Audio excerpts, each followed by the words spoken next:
We have an author tonight that has done something quite unusual, and that is someone who has written her first book, and the book has already broken out and become a bestseller. The book opens with a very poignant story of a mother who is forced to give up her child because it's a girl, and girls are not valued, and they can't look after the family, and they just become a burden. Yes, it still happens that girls are given up because they're not wanted simply because of their gender. There are some incredibly rich elements to this story about the seething streets in Mumbai. Where did all this come from? And the small little villages. Where did all this come from? Where did all this insight and feel and knowledge? I mean, it has an amazing sense of authenticity to it. A lot of the sensory experiences of India come from my personal experiences of traveling there. And so as a family, we would go back and visit every few years.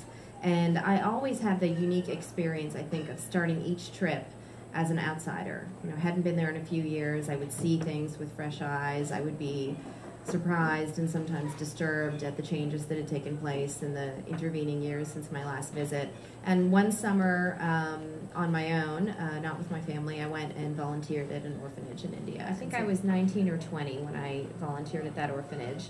And I thought about those kids for many years afterwards, but by the time it occurred to me that they were no longer 3 and 5 and 7, thinking about them being 23 and 25 and 27, without parents, without family, without much of an education, was what that story stayed with me and was what formed the foundation of my wanting to write this book. It is all just theoretical until the day the envelope arrives. When Summer sees it in the pile of mail, her heart jumps. She stashes a champagne bottle in the fridge and runs down the steps toward the hospital as they stare at the photo together. For the first time in a very long time, Summer feels a lightness in her chest. Already in love with this child, half a world away. The next morning, they send a telegram to the orphanage